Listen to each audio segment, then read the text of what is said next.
Imagine waking up to a surprise tech drop from Samsung months before anyone expected it. Picture the headlines flooding your feed: the Galaxy S25 FE is here early, and it's not just an incremental upgrade, it's a statement. This isn't the same fan edition you've been used to. This could be the phone that shakes up Samsung's release strategy, and today, we're going to dive deep into why. Before watching, please do not forget to subscribe to our channel so that you can get notified on daily tech updates. For years, Samsung has kept a predictable pattern, launching the fan edition models around September or October, filling the gap between their big Galaxy S launches and the next generation. But this time, something unusual is happening. Reliable industry insiders are pointing to a much earlier release, potentially hitting shelves in late August. It's not just about timing, it's about positioning. Samsung appears to be pivoting its lineup, reportedly phasing out the standard Galaxy S model entirely.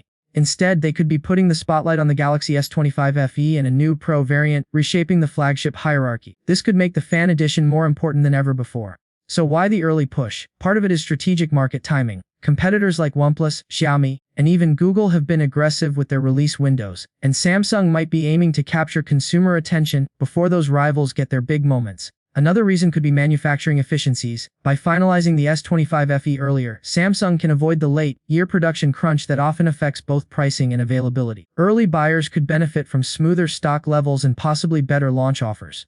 Now let's talk about what makes this phone exciting. The Galaxy S25 FE is expected to be the first dial phone from Samsung to ship with One UI 8, the company's latest software experience, which made its debut with the Z Fold 7. This isn't just a cosmetic refresh. It comes with performance optimizations, more intelligent background task management, and AI-powered features that make multitasking feel fluid. Samsung is leaning heavily into software innovation this year, and the S25 FE could be the first taste of that for many users who don't own foldables. Under the hood, things get interesting and a little controversial. Early leaks suggest Samsung might use the Exynos 2400 chip, the same processor seen in certain Galaxy S24 models. While the Exynos series has had a mixed reputation, it's worth noting that this chip can handle heavy multitasking, gaming, and 4K video recording without breaking a sweat. However, there's a twist. Some reports claim that due to production constraints on newer chips, Samsung might turn to the MediaTek Dimensity 9400 as a backup. That's unexpected, as it could actually outperform the Exynos in certain scenarios, narrowing the gap with this year's Snapdragon-powered flagships.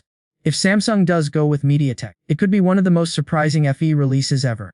Camera lovers, you'll be happy to hear that the front camera is getting an upgrade. From the older FE's 10MP shooter to a crisp 20MP sensor, matching the standard Galaxy S25 models. This means sharper selfies, better low-light performance, and improved video calls. The rear camera setup is likely to remain similar to the S24 FE, but with Samsung's improved image processing in One UI 8, even familiar hardware could produce noticeably better results. Display quality, as always with Samsung, should be stellar. Expect a 6.7-inch HD OLED panel with a smooth 120Hz refresh rate. This isn't just about specs, it's about experience. Scrolling feels effortless, games look fluid, and HDR videos pop with rich contrast and color accuracy. It's an area where Samsung consistently dominates, and the S25 FE looks to continue that streak. There's also talk of design refinements. The S25 FE could be slimmer than last year's model, coming in under 8 mm in thickness.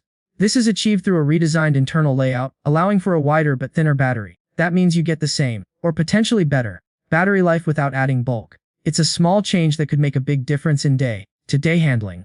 Charging tech is another area worth mentioning. The S25 FE is expected to support Q2 wireless charging, the latest standard offering faster and more efficient charging. While it won't have built-in magnets like Apple's MagSafe, you can still get magnetic functionality through cases. It's not a perfect implementation, but it's nice to see Samsung pushing forward with the latest wireless tech. So, where does this leave the S25 FE in Samsung's lineup? If the rumors about replacing the base Galaxy S model are true, this phone could become the go-to choice for anyone wanting premium Samsung features without paying flagship prices. And if the Dimensity 9400 rumors pan out, it could punch well above its weight in performance, possibly rivaling even last year's Ultra models in certain benchmarks. The release date is still officially unconfirmed, but all signs point to an August or early September launch.